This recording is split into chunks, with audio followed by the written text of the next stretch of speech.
ஹாய்ங்க, welcome to Monis kitchen. வாங்க இன்றைக்கி எல்லாத்துக்கும் ரொம்ப பிடிச்ச ஒரு சூப்பரான ரெசிபி வந்து பார்க்கலாங்க. சீம்பால் இது எல்லாத்துக்கும் பிடிக்கும்னு நினைக்கிறேன். சீம்பாலுக்கு வந்துட்டு ஃபஸ்ட்டு ஏலக்காய் ஒரு 4ம் சர்க்கரை வந்து ஒரு 2 ஸ்பூனும் குட்டி ஜாரில் போட்டு நம்ம வந்து நைஸ் பவுடராக அரைச்சி எடுத்துக்கலாங்க. அதை ஆட் பண்ணி நல்லா மிக்ஸ் பண்ணி விட்டுக்கலாம். ஏலக்காய் வந்து சர்க்கரை போட்டால் தானங்க நல்லா நைஸாக அரைக்கும். ஸோ சர்க்கரை ஆட் பண்ணி நல்லா வந்துட்டு மிக்ஸ் பண்ணி விட்டுட்டு, பால் வந்து ஃபஸ்ட் நாளத்து பாலுங்க, ரொம்ப திக்காக இருக்கும். ஸோ அதனால் வந்துட்டு நார்மலான மில்க் இருக்குல்லங்க, அது 1 டம்ளர் நம்ம டீ காஃபி குடிப்போம்ல, அந்த குட்டி டம்ளரில் 1 டம்ளர் ஆட் பண்ணால் போதும். பாலோட திக்னஸ் பார்த்துட்டு ஆட் பண்ணிக்கணுங்க. ரொம்ப திக்காக இருந்தனால நான் ஆட் பண்ணிக்கிட்டேன். சில மாட்டோட பால் வந்துட்டு கொஞ்சம் நார்மலாக இருக்கும். ஸோ அப்போ வந்து நம்ம அப்படியே வேக வச்சுக்கலாம்.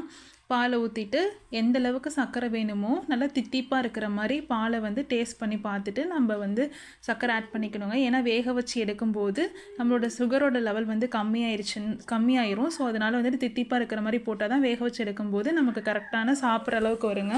இந்த மாதிரி இட்லி பாலில் தண்ணி ஊற்றிட்டு அடியில் ஒரு ஸ்டாண்டு போட்டுட்டு நம்ம இந்த பாத்திரத்தை மூடி வச்சுட்டு ஒரு 30 மினிட்ஸ், நான் வந்து இன்றைக்கி ஒரு 3/4 லிட்டர் பால் எடுத்திருப்பாங்க. 30 மினிட்ஸ் வந்துச்சுன்னா போதும். பாருங்கள், இப்போ மைகோதி விட்டு பார்க்கும்போது நமக்கு அது ஒட்டாமல் வந்திருக்கு. ஸோ இப்போ வந்து ரெடி ஆயிடுச்சுங்க. கொஞ்சம் நேரம் அப்படியே மூடி வச்சுட்டு அப்புறமேட்டுக்கு எடுத்து நம்ம வந்து சைடில் அந்த ஓரமெல்லாம் ஃபுல்லாக நம்ம கத்தியில் எடுத்து விட்டுட்டுங்க.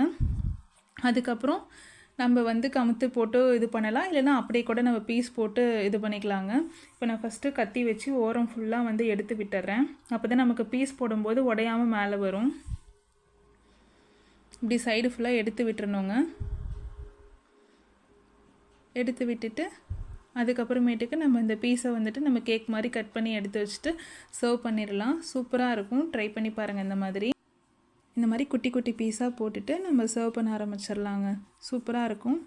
ட்ரை பண்ணி பாருங்கள். வீடியோஸ் பிடிச்சிருந்ததுன்னா மோனிஸ் கிச்சனை சப்ஸ்கிரைப் பண்ணிக்கோங்க. தேங்க்யூ.